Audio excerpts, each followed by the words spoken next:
చచ్చిపోతా అని బెదిరిస్తేనే నేను వెళ్ళి మా అమ్మ నాన్నలతో తిట్లు తిని మరీ ఒప్పించుకున్నాను సార్. నేనే చచ్చిపోయే సిచ్యువేషన్కి వచ్చాను సార్.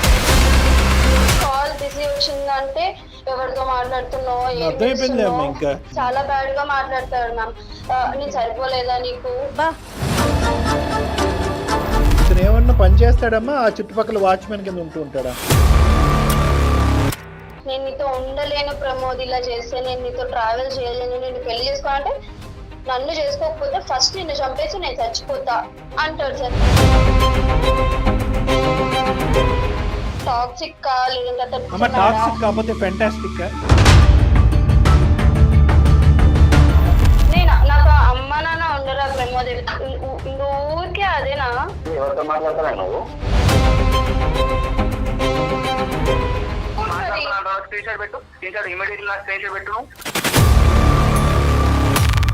పూర్తి కంట్రోల్ తన చేతుల్లోనే. ఇంకా నిన్ను కంట్రోల్ చేయింది ఏముందమ్మా అతను? నువ్వు అమ్మాయిని చంపి బ్రతికిస్తున్నావయ్యా.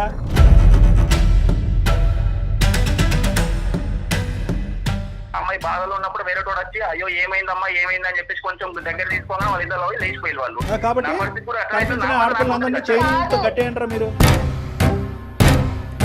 టార్చర్ చేస్తున్నా కానీ ఇన్ని సంవత్సరాలు నీతోనే ఉన్నా అంటే ఇంకా వేరే వాడితో పోతాను నువ్వు ఎట్లా అనుకుంటున్నావు?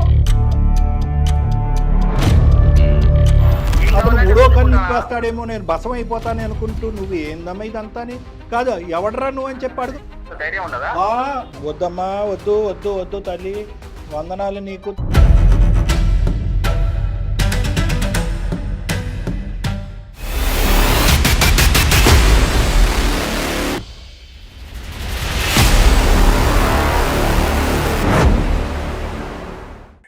ఏవీస్ వాస్కులర్ సెంటర్ మన దేశంలోనే the best varicose vein hospital. Avis hospital సమర్పించే అందమైన జీవితం కార్యక్రమానికి స్వాగతం. నమస్తే కళ్యాణ్. నమస్తే జయ గారు. అమ్మాయి పేరు సరయు. ఒక 3 పేజెస్ మెయిల్ పెట్టింది నాకు.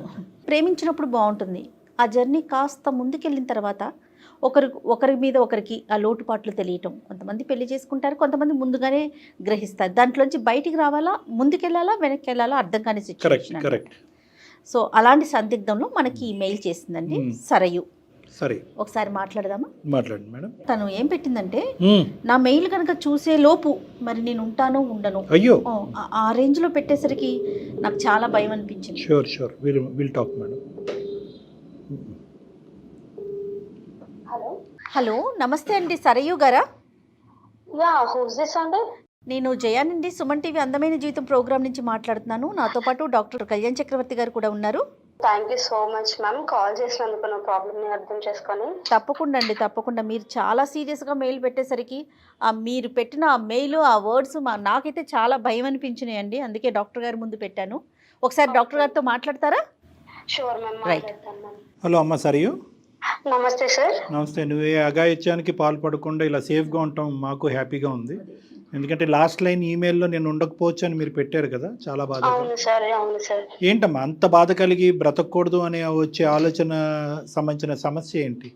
అంటే అసలు నా లైఫ్ ఏంటో నాకు అర్థం కాకుండా ఉంది సార్. అసలు నేను ఏం చేస్తున్నాను, అసలు ఏం చెయ్యాలి, అసలు నేను చేస్తున్నది కరెక్టేనా అన్నది నాకు కూడా అర్థం కాకుండా ఉంది సార్. నా లైఫ్ ఎట్టుపోతుందో కూడా అర్థం కావట్లేదు. చెప్పమ్మా, చెప్పు. How can we help you? నా పేరు Sarayu sir. I'm software engineer.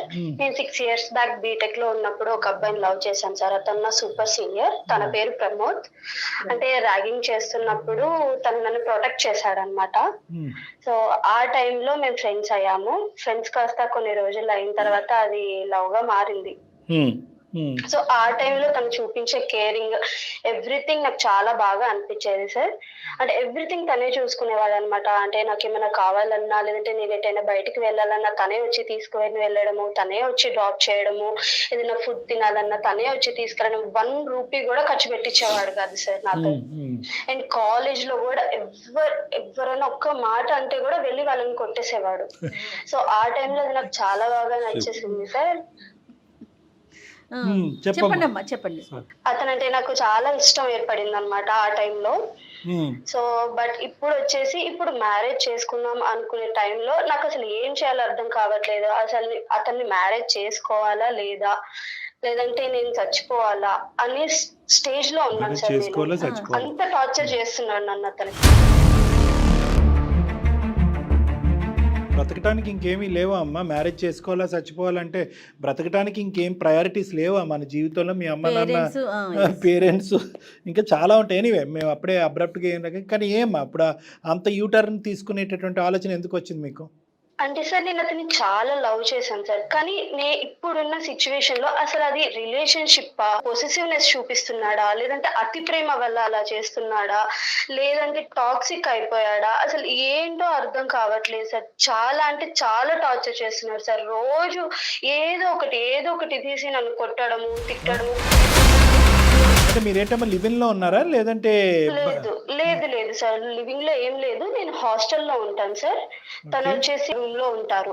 Engagement దాకా వచ్చిన సంబంధాన్ని కూడా క్యాన్సిల్ చేసుకొని ఇంట్లో ఫైట్ చేసి మరి తననే పెళ్లి చేసుకుంటానని చెప్పాను సార్. మా పేరెంట్స్ కూడా చాలా తిట్టారు, కొట్టారు. అయినా కూడా నేను అతన్నే పెళ్లి చేసుకుంటాను అని చెప్పి మరి ఉన్నాను సార్. అంటే ఫైనల్గా ఒప్పుకున్నారమ్మా? అంటే ఆ అబ్బాయి సైడ్ కానీ మీ సైడ్ కానీ పేరెంట్స్ అంగీకరించారా? నువ్వు ఇంత గట్టిగా చెప్తున్నావు అంటే అబ్బాయి మంచోడే అని చెప్పి ఒప్పుకున్నారు సార్. మరి ఈ అబ్బాయితో ప్రాబ్లం ఏంటమ్మా? అంటే ఫస్ట్ స్టార్టింగ్ చాలా బాగా ఉండేవాడు సార్. చాలా బాగా అంటే ఎంత మంచిగా కేరింగ్ గా చూసుకునేవాడు. ఆ కేరింగ్ రాను రాను ఏమైపోయిందంటే నాకు చాలా కష్టంగా అయిపోతుంది సార్. అతన్ని భరించలేకుండా ఉన్నాను. ఎలా అంటే మా అమ్మలతో మాట్లాడినా కూడా ఎందుకు ఇంతసేపు మాట్లాడుతున్నావు, ఇంతసేపు మాట్లాడడం అవసరమా, ఏం మాట్లాడుకుంటున్నారు ఇంతసేపు అని ప్రతి ఒక్క చిన్న పాయింట్ కూడా నాకు చెప్పాలి. నువ్వు బయటికి వెళ్ళేది నాకు చెప్పాలి. ఒకవేళ బయటకు వెళ్తున్నా అంటే నేను లేకుండా నువ్వెందుకు బయటకు వెళ్ళడము, నీకు అంత పని ఏం అవసరమైంది, నీకు పని అవసరం ఉంది అంటే నాకు ఫోన్ చేయి, నేను వచ్చి తీసుకొని వెళ్తాను అని అంటాడు సార్. ఈ చేంజ్ అంతా అబ్రప్ట్ గా ఒక సడన్ గా ఒక రోజు వచ్చిందమ్మా, లేదంటే over a period of time వచ్చిందా, లేదంటే ఏమన్నా నీ సైడ్ ఏమైనా తప్పు కానీ అంటే తెలిసి తెలియనటువంటి ఏమైనా తప్పు జరగటం వల్ల అతను అలా మారిపోయాడు? స్టార్టింగ్ నుంచి ఇలా ఉంటే కనుక 6 years రిలేషన్షిప్ అవ్వదు కదా అమ్మా ఇది. స్టార్టింగ్ లో ఉన్నప్పుడు నాకు అది కేరింగ్ గా అనిపించింది సార్. కేరింగ్ గా అనిపించి మంచిగా అనిపించింది. కానీ రాను రాను బీటెక్ అయిపోయిన తర్వాత ఇద్దరికి జాబ్ వచ్చింది, మంచిగా సెటిల్ అయ్యాము, మ్యారేజ్ చేసుకున్నాము అనే టైంలో ఇతను ఇలా మాట్లాడడం స్టార్ట్ చేశాడు అనమాట. ఏంటి, ఎందుకు అన్ని క్వశ్చన్స్ చేస్తూ ఉంటాడు సార్. ఎప్పుడైనా బయటికి తినడానికి వెళ్తా అన్నా కూడా నేను లేకుండా ఎట్లా వెళ్తావు తినడానికి నువ్వు అన్నట్లు మాట్లాడతారు సార్. నేను ఒక రోజు అంటే మా ఫ్రెండ్స్ తో బయటకు వెళ్ళాను సార్. వండర్లా ఇలా ట్రిప్కి వెళ్తాం కదా, అలా వెళ్ళాను అనమాట. వెళ్తే అప్పుడు ఫోన్ చేసి నీకు ఎవరు పర్మిషన్ ఇచ్చారు వెళ్ళడానికి, నేను వెళ్ళమని చెప్పానా, నువ్వు అర్జెంట్ గా ఎక్కడుంటే అక్కడ నుంచి హాస్టల్కి వచ్చాయని చెప్పి తిట్టాడు సార్. ఆ రోజు మా ఫ్రెండ్స్ అందరి ముందు నేను అప్పటికప్పుడే వచ్చేసి హాస్టల్కి వచ్చేసాను. సో ఇలా మాట్లాడుతూ కొట్టే పరిస్థితి ఎందుకు వచ్చిందమ్మా? కొట్టాడు అని కూడా అన్నావు, ఏమైనా తాగుతాడా అలాంటివి ఏమైనా ఉన్నాయా? లేదు తాగడం అలా ఏం లేదు సార్. ఒక రోజు ఏంటంటే నా బీటెక్ ఫ్రెండ్స్ నాకు మెసేజ్ చేశాడు అనమాట. ఒక అబ్బాయి ఏం చేస్తున్నావు అంటే నార్మల్ కన్వర్సేషన్ మాట్లాడుకున్నాం సార్. ఏం చేస్తున్నావు, ఎలా ఉన్నావు, ఎక్కడున్నావు, ఇలా మాట్లాడారనమాట. మాట్లాడినప్పుడు నార్మల్ గా తిన్నావా అంటే ఆహా నేను తిన్నాను, నువ్వు తిన్నావా అని అడిగాను సార్ నేను. ఆ టెక్స్ట్ చూసి వాడు తినకపోతే నీకెందుకు, నువ్వు వెళ్ళి తినిపిస్తావా, లేదంటే నువ్వు తినకపోతే ఆ అబ్బాయి వచ్చి నీకు తినిపిస్తాడా అని చెప్పి రోడ్డు మీద హాస్టల్ ముందు అందరి ముందు కొట్టాడు సార్.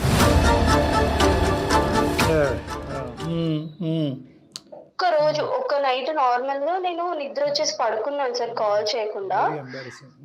మార్నింగ్ లేచి చూసేసరికి 100 మిస్డ్ కాల్స్ ఉన్నాయి సార్. 100 మిస్డ్ కాల్స్ ఉన్నాయి.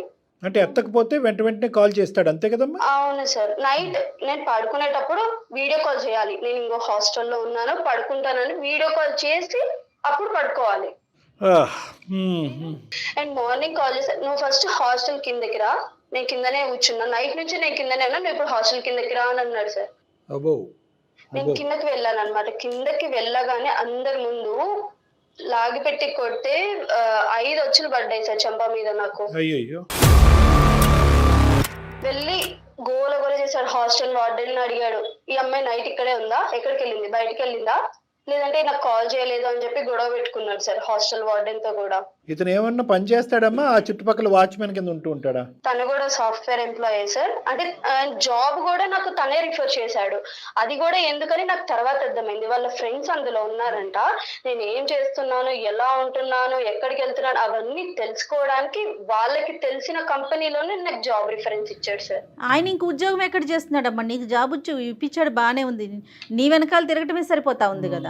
ఇదే ఈ ఎంక్వైరీలోనే ఉంటాడు అతను ఉదయం నుంచి సాయంకాలం వరకు. అవును సార్. ఫస్ట్ నుంచి ఇలానే ఉండేవాడు సార్. కానీ ఆ టైంలో ఏమనిపించింది అంటే చాలా కేరింగ్ గా, లైక్ ఒక అర్జున్ రెడ్డిని చూస్తున్నట్టు ఆ ఫీలింగ్ లో ఉండేదాన్ని కాబట్టి నాకు అప్పుడు ఏం అనిపించలేదు సార్. చాలా కేరింగ్ గా అనిపించింది. కానీ రాను రాను రాను ఏంటంటే అది భరించి భరించి భరించి నాకు అది పాసెసివ్ లాగా, టాక్సిక్ లాగా అయిపోతుంది సార్. ఇప్పుడు వాట్సాప్ సీన్ కనపడకపోయినా కానీ తిడతారు సార్. ఏదైనా మంచి పిక్ స్టేటస్ లో పెట్టినా కూడా ఈ పిక్ ఎందుకు స్టేటస్ లో పెట్టావు, ఎవరి కోసం స్టేటస్ లో పెట్టావని తిడతారు సార్.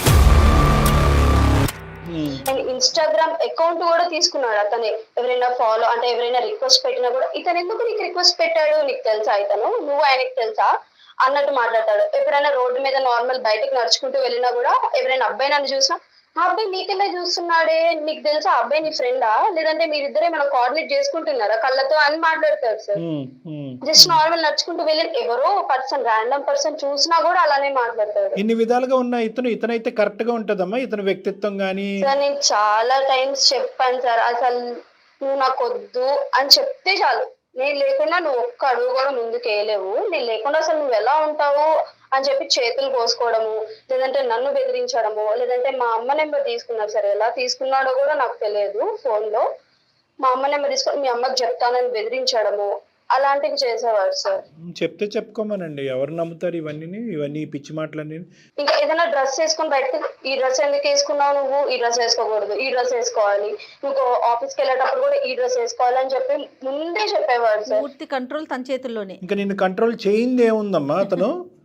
నువ్వు తినే తిండి, చదువు మా మమ్మీ డాడీ కూడా అసలు ఈ 26 years లో ఒక్కసారి కూడా నన్ను కొట్టలేదు సార్. మా అమ్మ నాన్న కూడా. ఇతను నన్ను ఎన్ని సార్లు కొట్టాడో, ఎవ్రీడే ఏడుస్తాను సార్, ఎవ్రీడే. నేను అసలు మంచిగా సంతోషంగా ఉన్న రోజే లేదు సార్. కదమ్మా, ఇంత ఫైట్ చేసి మీ పేరెంట్స్ ని ఒప్పించినటువంటి ఈ మహానుభావుడు గురించి మళ్ళీ మీ తల్లిదండ్రులకి వెళ్ళి చెప్పావా? లేదు సార్, చెప్పలేదు సార్. అంటే నేనే అతనికి చెప్పాను అనమాట, నువ్వు ఇలా ఉంటే నేను నిన్ను పెళ్లి చేసుకోను, ఇలా ఉంటే నేను నీతో ఉండను అని చాలా టైమ్స్ చెప్పాను సార్. నువ్వు చెప్తే గొప్పగా మారిపోయే రకం కాదులేండి అమ్మా. అది కాదు, ఇప్పుడు అతను ఏమనుకుంటున్నాడు, ఇదంతా ప్రేమ అనుకుంటున్నాడా, లేదంటే ఏమంటున్నాడు, ఇంత అక్కర్లేదు నాకని? అంటే మీ ఇద్దరి మధ్యన ఉండే కొన్ని మధుర క్షణాలు ఉంటాయి కదా, ఆ టైంలో ఏమరా బాబు నన్ను ఇలా ఉక్కిరి బిక్కిరి చెప్పి చంపేస్తున్నావు, ఇవన్నీ నాకు అవసరం లేదు, నేను కరెక్ట్గానే ఉంటానని అడిగినప్పుడు నువ్వు ఎందుకు ఇలా ఉంటున్నావు అని అంటే ఏమంటాడు? ఇలా చేయడం నీ మీద ప్రేమనే కదా అని ఒక్క డైలాగ్ అంటాడు సార్. మా అమ్మా నాన్నకి ఏం చెప్పాలో అర్థం కావట్లేదు సార్. చచ్చిపోతా అని బెదిరిస్తేనే నేను వెళ్ళి మా అమ్మ నాన్నలతో తిట్లు తిని మరీ ఒప్పించుకున్నాను సార్. ఇప్పుడు నేనే చచ్చిపోయే సిచ్యువేషన్ వచ్చాను సార్. నాకు అసలు నా లైఫ్ ఎట్టుపోతుందో అర్థం కావట్లేదు. ఇంకా దేనికన్నా జీవితాలు త్యాగం చేయొచ్చు, కానీ ఇలాంటి వాడి గురించి జీవితాలు త్యాగం చేసే అంత పిచ్చి పని ఇంకోట్లేదు. ఇప్పుడు కూడా కాల్ చేస్తున్నాడు సార్. ఇందాక మీకు బిఫోర్ 10 minutes నేను అతనితో కాల్ మాట్లాడాను. ఇప్పుడు కూడా అంటే ట్రూ కాలర్ లో చెక్ చేసినట్లున్నాడు, కాల్స్ మీద కాల్స్ చేస్తూనే ఉన్నాడు సార్. మరి ఇంకా అసలు ఆయన పని ఎప్పుడు చేస్తాడమ్మా? అంటే మేడం ఎప్పుడైనా నాకు కాల్ బిజీ వచ్చిందంటే ఎవరితో మాట్లాడుతున్నావు, ఇంకా చాలా బ్యాడ్ గా మాట్లాడతాడు మ్యామ్. నేను సరిపోలేదా నీకు? అమ్మా ఇప్పుడు ఎందుకు ఇలా చేస్తున్నావు అంటే కనుక చాలా ఊతపదంలాగా వాడేటటువంటి మాట ఏంటంటే, నీ జాగ్రత్త, నీ సెక్యూరిటీ గురించి. నువ్వంటే విపరీతమైన నమ్మకం, సమాజం అంటే నమ్మకం లేక నిన్ను కాపాడుకుంటున్నానని ఈ తూతూ మంత్రం కాకమ్మ కబుర్లు చాలా చెప్తూ ఉంటారు. దాని పైపెచ్చి ఏమంటారంటే, దీనికి అంతట్లు ఒక్క పదంతో నిర్వచనం చెప్పంటే ప్రేమ అని చెప్పి చాలా ఈజీగా వాడుతూ ఉంటారు. ఇక్కడ ప్రేమ లేదు, దోమ లేదు, ఏమీ లేదమ్మా. ఇది ప్యూర్ శాడిజం. జాగ్రత్తగా కాపాడటం గురించి అనే దానికి, ఇన్ఫాక్చువేషన్ అనే దానికి, ప్రేమ అనేటటువంటి దానికి, వీటన్నిటికి గీత చాలా సన్నంగా ఉంటుందన్నమాట. వాళ్ళ అవకాశవాదులు అయితే ఏమంటారు అంటే కనుక రకరకాల విధాలుగా వాడేసుకుంటూ ఉంటారు. ఇప్పుడు ఇతను ఉన్నాడు అనుకోండి, ఇతను అవకాశవాది, అనుమానాస్పదమైన ధోరణి, అవకాశవాదు, ఇంకా పచ్చిగా చెప్పాలంటే శాడిస్టు. ఎందుకంటే ఎప్పుడైతే నువ్వు సాఫ్ట్వేర్ ఇంజనీరు, చక్కటి ఇంగ్లీష్ మాట్లాడుతున్నావు, మీ ఆఫీస్లో ఇంటా బయట ఇలాంటి వాతావరణాలని చాలా సందర్భాల్లో సమయాల్లో చూసుంటావు. నీ మనస్సాక్షికి తెలుసు, నీ మనస్సాక్షికి ఇప్పుడు వరకు తెలిసినటువంటి అంశం ఏంటంటే ఈ వ్యక్తి కరెక్ట్ కాదు, ఈ వ్యక్తితో జీవితాంతం నేను ప్రయాణం చేయలేను అన్నటువంటి మాట నీకంటే మాకెలా బాగా తెలుస్తుందమ్మా? నీకు తెలుసు, కానీ నువ్వేంటంటే ఆ విషయం చెప్తాను సార్. నేను నీతో ఉండలేను ప్రమోద్, ఇలా చేస్తే నేను నీతో ట్రావెల్ చేయలేను, నేను పెళ్లి చేసుకోవాలంటే నన్ను చేసుకోకపోతే ఫస్ట్ నిన్ను చంపేసి నేను చచ్చిపోతా అంటాడు సార్. నేను ఆ భయంతోనే ఇప్పుడు వరకు అతనితో ఉన్నాను సార్. అమ్మా, లేదంటే నాకు లవ్ ఒకటి కానీ ఇక నేను చచ్చిపోతాను వాళ్ళు చచ్చిపోతాను అనేటటువంటి అంశాలతో ముడిపెడితే నువ్వు చచ్చిపోతావు. నువ్వు ఆల్రెడీ మానసికంగా చనిపోయావు. 6 సంవత్సరాల పాటు నీ జీవితం అంతా వ్యర్థమైంది. ఆఖరికి మీ తల్లిదండ్రులను ఎవరినైతే బలవంతంగా ఒప్పించావో ఆ తల్లిదండ్రుల దగ్గరికి ఎదురెళ్ళి అమ్మా నాన్న ఇలా ఉన్నాడు నా సెలక్షన్ అని చెప్పుకోలేనటువంటి దుస్థితి. సో కాబట్టి ఇక్కడ ఏంటంటే వాళ్ళు చచ్చిపోతారు వీళ్ళు సూసైడ్ చేసుకోవటాలనే మాటలు కాసేపు పక్కన పెట్టి అసలు ఈ మనిషి బారి నుంచి నేను ఎలా బయటపడాలి అనేది ఆలోచిస్తే కనుక మేము దానికి సహాయపడగలం అమ్మా. ఇన్ని సంవత్సరాల పాటు ప్రేమించాను కాబట్టి ఇంకొక 100 సంవత్సరాలు ఇంకో 90 సంవత్సరాల పాటు అక్కడే పడి చచ్చిపోతాను అనేటటువంటి ఆలోచనలోంచి దయచేసి ఉండద్దు. ఎందుకంటే ప్రేమను కాస్త తీసుకెళ్ళి పెళ్ళి కాస్త ఒక పర్మనెంట్. ఇక్కడైతే యూటర్న్ తిరగచ్చు మేడం, ఇంకా పెళ్లిలో ఏం యూటర్న్ ఉంది వీళ్ళకి? ఇంకా అందులో సహజంగా అమ్మాయిలు ఎట్లా ఆలోచిస్తారంటే డాక్టర్ గారు సెంటిమెంటల్గా చాలా సెంటిమెంటల్గా ఆలోచించేస్తారండి. అతనితో మేము కనెక్ట్ అయిపోయాము, అతనితో ఉన్నాము, రిలేషన్ కొనసాగుతోంది, ఇప్పుడు అతను చెడ్డోడు అన్నా సరే మనసు యాక్సెప్ట్ చేయదు, సహజంగా ఆలోచిస్తారు. కానీ ఎంత మంచి పాయింట్ చెప్పారండి మేడం. ఇంకొక మంచి పాయింట్ చెప్పనా, యాక్సెప్ట్ చేయరు అనే మీ మాటకి ఇంకొక మాట అడగనా, వాడు వీళ్ళకి ఆల్టర్నేటివ్ థింకింగ్ ఇవ్వడానికి స్పేస్ కూడా ఇవ్వడు. నేను వీడు కట్టారంగా వీడు ఎవడు అని అనుకునే లోపల మధ్యలో దూరిపోతుంటాడు. ఇప్పుడు కూడా కాల్స్ మీద కాల్స్ చేస్తూ ఉన్నాడు. నాకు భయం అవుతుంది. అతను కాల్ లిఫ్ట్ చేయాలంటే కూడా భయం అవుతుంది.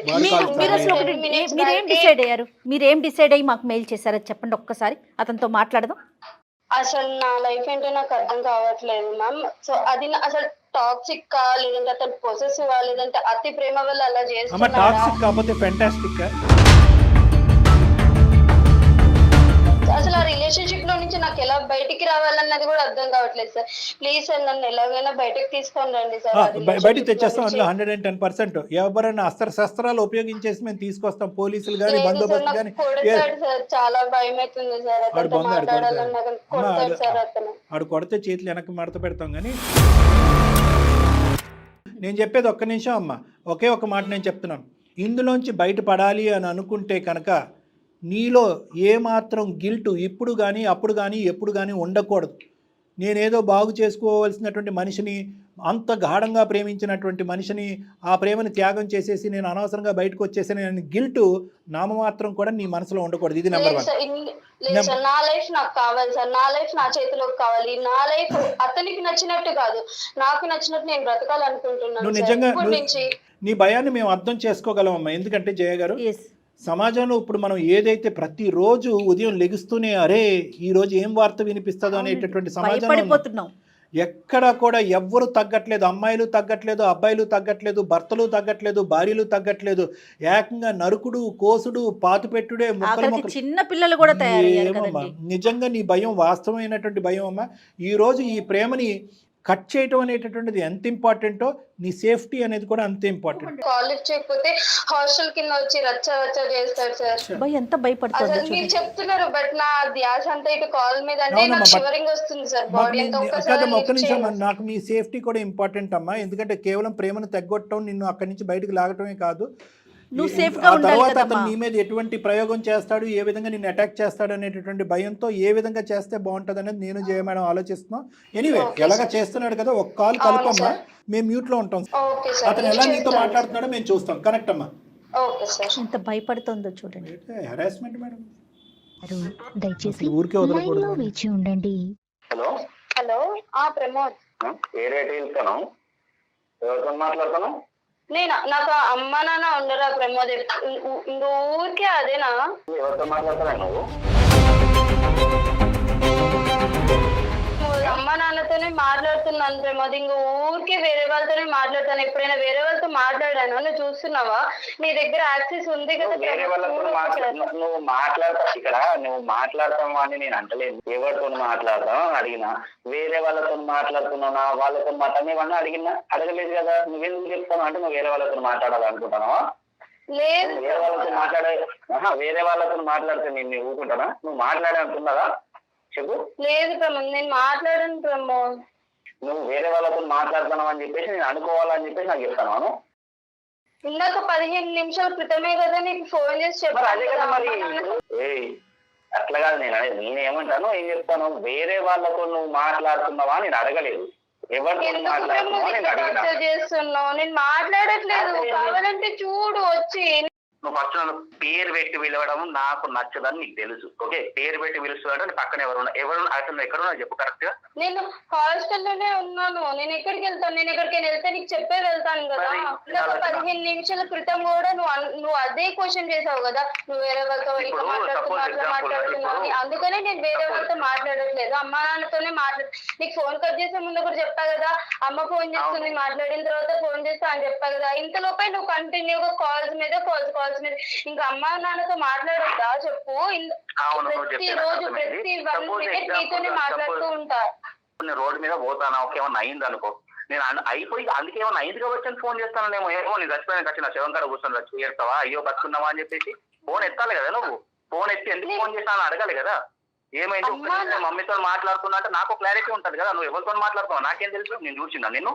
చూడు ప్రమోద్, వచ్చి కావాలంటే నీ దగ్గర స్క్రీన్ షాట్ పెట్టు, స్క్రీన్ షాట్ ఇమీడియట్లీ నాకు స్క్రీన్ షాట్ పెట్టు.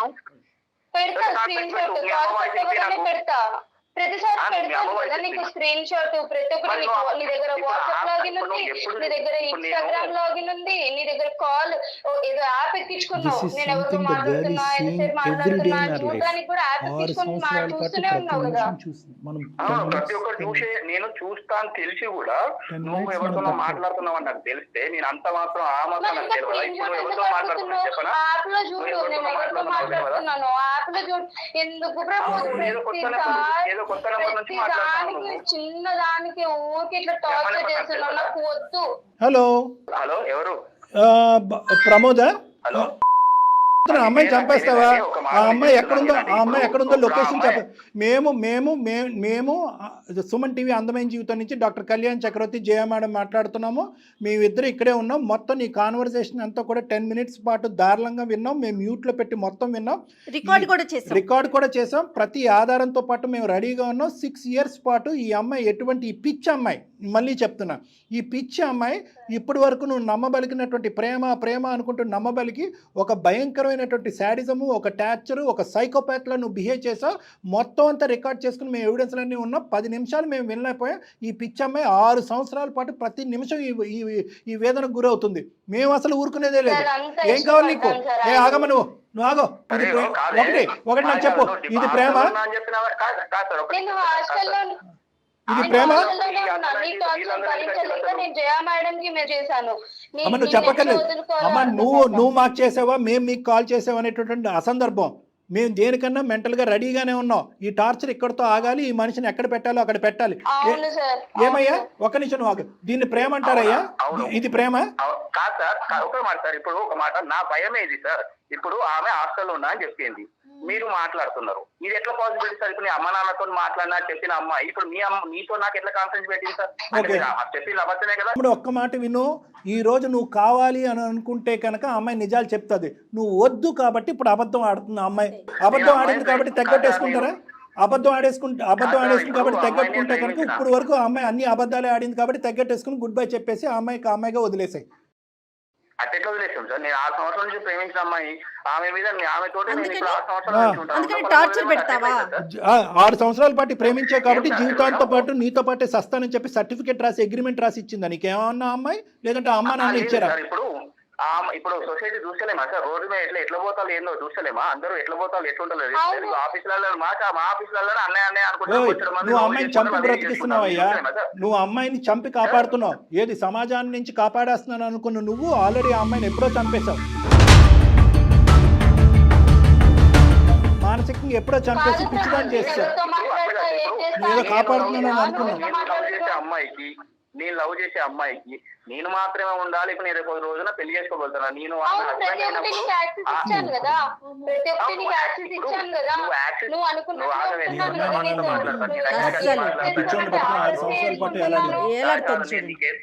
నేనేం మాట్లాడతాను నీతో, కానీ సార్ వాళ్ళు ఏమో అడుగుతున్నారు కదా. నేను చెప్తాను, నా బాధ కూడా నేను చెప్పుకుంటా. ఇప్పుడు రోడ్ మీద చాలా మంది చూస్తాను. నా ఫ్రెండ్ కూడా ఒక అమ్మాయిని 12 years నుంచి చిన్నప్పటి నుంచి లవ్ చేసిండు. ఉన్న పరంగా అమ్మాయి వేరే వాళ్ళు ఇష్టపడంగా ఆ అమ్మాయి బాధలో ఉన్నప్పుడు వేరే తోడు వచ్చి అయ్యో ఏమైందమ్మా అని చెప్పేసి కొంచెం దగ్గర తీసుకోగా వాళ్ళు ఇద్దరు లవ్ లేచిపోయి వాళ్ళు. కాబట్టి కనిపించిన ఆడపిల్లందరినీ చైన్తో కట్టేయంటారా మీరు? టార్చర్ చేస్తున్నా కానీ ఇన్ని సంవత్సరాలు నీతోనే ఉన్నా అంటే ఇంకా వేరే వాడితో పోతాను నువ్వు ఎట్లా అనుకుంటున్నావు? రోజు నీ పిచ్చి దానా ఇంకా ఎక్కడున్నాడో తల్లి. నువ్వు ఇంకా ఇంత మంచితనాన్ని వహిస్తూ అతన్ని కాపాడుతూ అతని కోపాన్ని బారిన పడకుండా అతను మూడో కన్ను నింపేస్తాడేమో నేను బసం అయిపోతాను అనుకుంటూ నువ్వు ఏందమ్మా ఇదంతాని కాదు ఎవడరా నువ్వు అని చెప్పి అడుగు. ధైర్యం ఉండదా? బాబు తమ్ముడు ఆగు. ఇప్పుడు అనుకుంటున్నావు నాయనా? ఇప్పటి వరకు ఆ అమ్మాయి ఒక పిచ్చిదాని లెక్క బతికింది. ఎందుకు బతికింది అంటే కనుక అరే ఒక ఆడపిల్ల 6 సంవత్సరాల పాటు ఒక వ్యక్తితో ప్రయాణం చేసుకున్న తర్వాత ఆ స్థానాన్ని వేరే మగాడికి పంచివ్వకూడదు అనేటటువంటి మంచి ఉద్దేశంతో నీతో పాటు ఈరోజు చచ్చిన ఇదిలో ఉంది ఆ అమ్మాయి. నువ్వు ఏమనుకుంటున్నావు? నువ్వు ఈరోజు ఆ అమ్మాయి రియాక్ట్ అవుతే నువ్వు ఎక్కడుంటావు తెలుసా? ఇప్పుడు ఆమె పాయింట్ ఆఫ్ వ్యూలోనే మీరు చూస్తున్నారు కానీ నా పాయింట్ ఆఫ్ వ్యూ కూడా చూడాలి కదా. ఏంటి నీ పాయింట్ ఆఫ్ వ్యూ ఏంటి చెప్పు. నీ పాయింట్ ఆఫ్ వ్యూ 6 సంవత్సరాల నుంచి ఆమెతో ఉన్న ప్రతి ఒక్కరు చేసిన ఆమెకి ఏం కావాలంటే ఆమె చిన్న నొప్పి కాకుండా ఓపెనింగ్ స్టేట్మెంట్ లో అనగానే అరే భగవంతుడా మళ్ళీ ఇదే మాట వింటున్నాను రాండి అన్నీ చేస్తాడు మేడం నాకంటే. ఇప్పటి వరకు మీ అమ్మ నాన్న చేయలేదా? నీ మటుకు నువ్వు చేసుకోలేదు 6 సంవత్సరాలు బట్టి ఏంటి అన్నీ చేసేది? రూపాయి కూడా నా జోబులో అతనే తీస్తాడు. జాబ్ ఇప్పించిందే నేనే. కాలేజీలో నుంచి ఆమెను ఎవరు చూడకుండా ఏం చేయకుండా రాగింగ్లు గీగింగ్ చేస్తాను అని చెప్పేసి నేను ప్రతి ఒక్కరి దగ్గర ఉండి చూసుకున్నాను. అప్పటి నుంచి నేను చూసుకుంటూ వచ్చిన అమ్మాయిని ఇటు ఎవరితో మాట్లాడదు నాతో తిరుగు నీకు ఏం సంతో నేనున్నాక వేరే వాళ్ళతో ఎందుకు సార్ మాట్లాడాలి? నాకు ఒకటి అర్థం కాదు. నేనున్నప్పుడు వేరే వాళ్ళ దగ్గరికి ఎందుకు ఆ ప్రపంచంలో అందరినీ చంపేసి నువ్వు ఒకడే ఉంది కానీ పక్కన వాళ్ళ అమ్మ నాన్ని చంపేసి అందరినీ చంపేసి ఒకడే ఉంది కదా. నీ బ్యాక్గ్రౌండ్ ఏంటో నీ ఆలోచన ఏంటో నువ్వు ఎలా పుట్టి పెరిగావో ఆ అంశాలన్నీ నేను మాట్లాడట్లేదు. కానీ ఈ ప్రేమించడం అంటే కనుక ఒక అమ్మాయిని బంధించడం కాదయ్యా. నాకంటే ఫ్రీడమ్ ఎవరు ఇవ్వలేడు.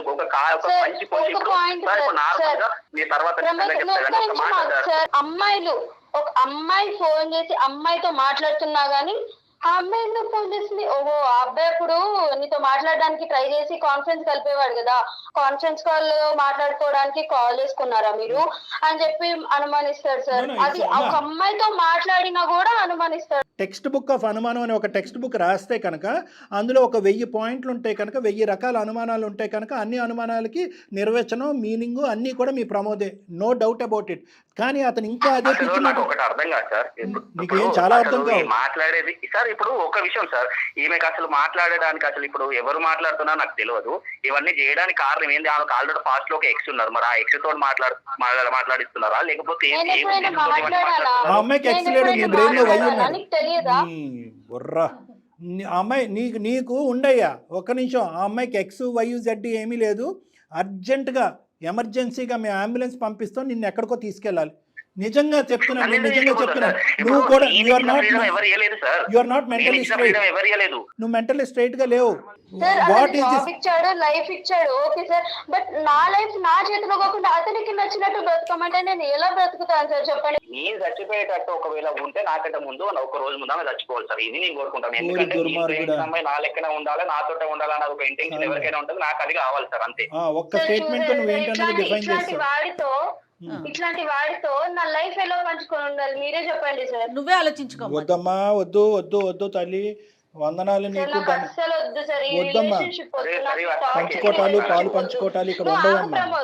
నువ్వు ఫస్ట్ ఆగు, నేను సార్ వాళ్ళతో మాట్లాడినప్పుడు నువ్వు ఆగు కొంచెం. నీతో మాట్లాడతాను కదా నేను కూడా.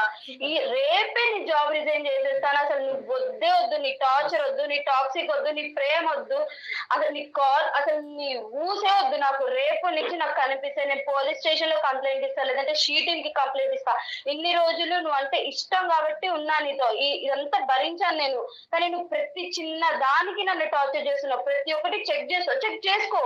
అక్కడక్కడ నా మిస్టేక్ లేకపోయినా కానీ నన్ను తిడతావు. నాకు వద్దు ప్రమోద్, ఇట్లాంటి రిలేషన్షిప్ వద్దు. నేను మా అమ్మ నాన్నకు కూడా చెప్తా, నన్ను కొట్టినా తిట్టినా వాళ్ళు ఏదన్నా చేసుకోని నేను వెళ్ళి మా అమ్మ నాన్నకు కూడా చెప్తాను, ఇలా ఉందమ్మా నాకు వద్దు వాడు అని చెప్పి. నువ్వు లేకపోతే నేను ఉండలేను. నువ్వు ఈ నాటకాలు నాకు తెలుసు ప్రమోద్. ఈ 2 రోజులు మంచిగా ఉంటావు, మళ్ళీ నీతో మాట్లాడవలసినటువంటి అవసరం లేదు. ఆ అమ్మాయికి ఆ ఆలోచన కూడా ఇంకా కంటిన్యూ అవ్వాలనేటటువంటి ఆలోచన అవగంజంత కూడా లేదు మా దగ్గరికి. ఒక నిమిషం ఈ కాడి నుంచి ఆ బుద్ధి ముందే ఏడవలసింది. కానీ నువ్వు ఆ పరిధిలోంచి బయటకు వచ్చేసావు. నీ మనస్సాక్షికి తెలుసు నీది ప్రేమ కాదు, నీది ఒక పట్టింపు, ఒక కండిషనల్ లవ్ స్టోరీ అనేది మాకు అర్థమైపోయింది. ఇక్కడ లవ్ లేదు, స్టోరీ లేదు అనేది కూడా మాకు అర్థమైపోయింది. ఇది ఒక విధమైనటువంటి శాడిజం అనేది కూడా మాకు అర్థమైంది. ఆ అమ్మాయి కొంచెం అర్థం చేసుకోండి సార్, అట్లా కాదు కదా సార్. సరే ఇప్పుడు ఇంకో చూడు, ఇది ఇంకా మా చేతుల్లో ఉండేటటువంటి అంశం కాదు. సరయు అనేటటువంటి ఆడపిల్ల మా దగ్గరికి ఆల్రెడీ డెసిషన్ తీసుకునే మా దగ్గరికి వచ్చింది. ఎటొచ్చి ఏంటంటే ఒక భయంతో కానీ, ఒక తల్లిదండ్రులు అనేటటువంటి ఒక భక్తితో కానీ, నడిచినటువంటి ప్రేమలో ఏదన్నా ఆవగింజంత మార్పు వస్తుంది అనే ఆలోచనతో ఒక చిన్నపాటి హోప్తో మా దగ్గరికి వచ్చింది. కానీ ఫుల్గా కన్ఫ్యూజన్లో ఉన్నటువంటి అమ్మాయిని కన్ఫ్యూజన్లో నుంచి బయటకు తీసుకొచ్చి నీతో మాట్లాడేటటువంటి విధంగా మేము చేసాము. ఆ అమ్మాయి ఆల్రెడీ డెసిషన్ తీసేసుకుంది. ఇప్పుడు మళ్ళీ I'm sorry, I love you అనేటటువంటి పదాలు నువ్వు వాడద్దు. ఆ అమ్మాయి దరిదాపుల్లోకి వచ్చేటటువంటి ప్రయత్నం చేయొద్దు. ఆ అమ్మాయికి ఫోన్ చేయటం కానీ, టెక్స్ట్ చేయటం కానీ, వేరే రాయబారాలు చేసేటటువంటి ప్రయత్నం చేయొద్దు. ఇవన్నీ ఏమైనా చేసినట్టు మాకు తెలిసింది అంటే కనుక తక్షణ కర్తవ్యంగా మేము పోలీసుని ఇన్వాల్వ్ చేయవలసినటువంటి అవసరం ఉంటుంది. దానికి నో ఎజిటేషన్. అంత దూరం దాకా ఎందుకు పోతాను సార్? ఇక్కడ నుంచి నా లైఫ్ నేను చూసుకుంటాను, నా లైఫ్ నీ చేతుల్లో పెట్టాలి. జాబ్ రిజైన్ చేస్తుంది. ఆగమైనట్టే కదా, జాబ్ రిజైన్ చేస్తుంది. నేను కూడా ఉన్నాను కదా సార్. అమ్మాయి దురదృష్టం కొద్దీ 5 సంవత్సరాలు 6 సంవత్సరాల తర్వాత మాకు కాంటాక్ట్ చేయటం వల్ల ఒక కొత్త ఫ్రీడమ్, ఒక కొత్త స్వేచ్ఛాయుతమైనటువంటి ఒక ఫ్రీడమ్, ఒక పునర్జన్మ ఇచ్చాం అమ్మాయికి. ఒక పునర్జన్మ ఇచ్చాం. లేదంటే ఈ అమ్మాయి పొరపాటును చేసి తెలిసి తెలియని ఒక తప్పుకి నువ్వు నరికి పోగులు పెట్టేటటువంటి వ్యక్తిత్వం ఉన్నవాడితో పునర్జన్మ ఇచ్చాం. ఆ తల్లిదండ్రులకు ఒక కొత్త ఆనందాన్ని ప్రసాదించాం. నేను ఏదైనా ఉంటే నేను ఈ రోజు నీ సాయంత్రం వచ్చి నేను కలుస్తాను. నీ కావాలంటే నీ కాలు పట్టుకున్నాడు మంచిగా ఉంటాయి. మాట్లాడకు. మేము నమ్మటం కాదమ్మా, నువ్వు నమ్ముతున్నా లేదు. నువ్వు ఎవరు అనేటటువంటిది మాకు అర్థమైపోయింది. ఏదో ఫైనల్ టచ్ లాగా సూపర్ ట్యాగ్ లైన్ లాగా ఒక మాట అన్నావు కదా, నేను చనిపోయే ముందు ఒక రోజు ముందు ఆ అమ్మాయి చచ్చిపోవాలన్నది నువ్వెవరు ఆ మాటలోనే మాకు అర్థమైందా? దీన్ని ప్రేమ అనరు, శాడిజం అంటారు. అతను కట్ చేయమ్మా, నీకేం చెప్పాలో చెప్తాను. ఐ లవ్ యూ అలా స్మరించుకుంటూ ఉండు. హలో, ఉన్నావమ్మా? సరే, కట్ చేసావు. రైట్, ఒకటి వినమ్మా. It is not going to be an easy game with him now. Okay, ఈ డెసిషన్ అనేటటువంటిది నువ్వు ముందే తీసుకుని ఉంటే కనుక అతను ఏవో నేను ఇచ్చేసాను, నేను చేసేసాను, నేను ప్రసాదించాను, ఇంకో జీవితాన్ని ఇచ్చాను అనేటటువంటి మాటలన్నీ కూడా ఈ రోజు అతను మాట్లాడకుండా అవకాశం ఇవ్వకుండా నువ్వు ఉండుంటే కనుక ఈ రోజు సిచ్యువేషన్ ఇంకో విధంగా ఉండేది. అతను ఇస్తూనే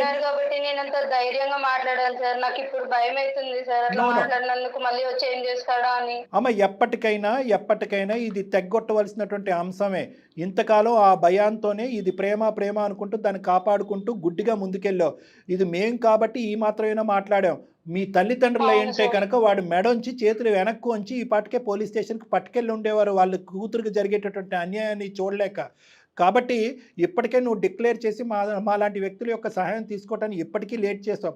నీలాంటి ఆడపిల్లలందరికీ మేము చెప్పేది ఇదే, మీరు ప్రేమించేటటువంటి వ్యక్తి ఒకప్పుడు శాడిస్ట్గా గానో, ఒక పనికిరానటువంటి వ్యక్తి హింసాత్మకమైనటువంటి ఆలోచన శైలితో ఉన్నట్టుగా మీకు ఆవగింజంత 0.5% అనిపిస్తే కనుక వెంటనే తక్షణమే మీ తల్లిదండ్రుల యొక్క సహాయం కానీ, స్నేహితుల యొక్క సహాయం కానీ వెంటనే తీసుకోండి. అక్కడ దయచేసి సిగ్గుపడద్దు, మోమాటం పడద్దు, భయపడద్దు. వాళ్ళు మీ తల్లిదండ్రులు కాబట్టి మీ శ్రేయస్సు కోరుకునే వాళ్ళు ఆలోచిస్తారు. ఒకటో రెండో మాటలు చెడుగా అన్నా కూడా ఫైనల్గా మీ కాపాడటానికి తగిన చర్యలు తీసుకునేటటువంటి ప్రయత్నం చేస్తారమ్మా. ఈ పాటికి నువ్వు మీ పేరెంట్స్తో చెప్పుంటే ఈరోజు సుమన్ టీవీ మా అవసరం లేదుగా. రైట్, ఇప్పుడు నేను ఇంకొక మాట చెప్తున్నాను. He is not going to go away easy. ఎందుకంటే కనుక ఏదో నీ కాళ్ళ మీద పడతాడు, మళ్ళీ వస్తాడు, బేరసారాలు చేస్తాడు, అవకాశం లేకపోతే బెదిరిస్తాడు. నువ్వు ఫస్ట్ జాబ్ రిజైన్ చేయాలి. హాస్టల్ ఖాళీ చేసి వెంటనే మీ తల్లిదండ్రుల దగ్గరికి వెళ్ళాలి. ఈ ఉద్యోగం కాకపోతే నీకు ఇంకో ఉద్యోగం రావడానికి అవకాశం ఉంది. ఈ ప్రేమ నిలవదు, ఈ అబ్బాయితో జీవితాంతం ఉండలేవు అనేటటువంటి అంశం ఇక్కడితో మనం తేల్చినా కూడా, ఆల్రెడీ నువ్వు 80% డిసైడ్ అయ్యి మా దగ్గరికి వచ్చినా కూడా, ఈరోజు ముందస్తుగా మనం కంప్లైంట్ పెట్టుకుని అటువంటి దిశగా కూడా మేము కొన్ని యాక్షన్స్ తీసుకుంటాం. ఏం మేడం? డెఫినెట్గా కళ్యాణ్ గారు, ధైర్యంగా ఉండమ్మా. ఆల్ ద బెస్ట్ అమ్మా. Thank you. Okay sir, thank you sir. Thank you. కేవలం మోరల్ సపోర్ట్ లేకపోవటం, పేరెంట్స్కి చెప్పకపోవటం, తర్వాత మీరు ఇందాక ఒక మంచి పాయింట్ చెప్పారండి, ఇయర్స్ లెక్క పెట్టుకోవద్దు. ఆడపిల్లలు ఏదన్నా ఒక రిలేషన్లో ఉంటే ఇన్ని సంవత్సరాలు ఉన్నాను కదా, ఎలా బయటికి రావాలి అనేది ఆలోచించొద్దు.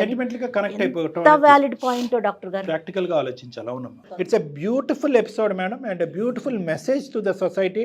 అందరూ చూడవలసినటువంటి ఒక ఎపిసోడ్. తల్లిదండ్రులు కానీ, ఈ వయసులో ఉండేటటువంటిది ఏదో 18 to 24 ఏజ్ గ్రూప్లో ఉండేటటువంటి యువతులు కానీ అందరూ కూడా చూడవలసినటువంటి ఎపిసోడు. ప్రేమ అనేటటువంటిది ఎంత ఇంపార్టెంటో ఆ ప్రేమ ముసుగులో జరిగేటటువంటి అరాచకాలు కూడా ఒక్కసారి గుర్తు పెట్టుకుని అనుమానంతో ముందుకెళ్ళి జడ్జ్మెంటల్ కెపాసిటీ అనేటటువంటిది తట్టి లేపండి. You will be safe. 100%. నమస్తే అండి. Thank you. AVIS vascular centre మన దేశంలోనే the best varicose vein hospital.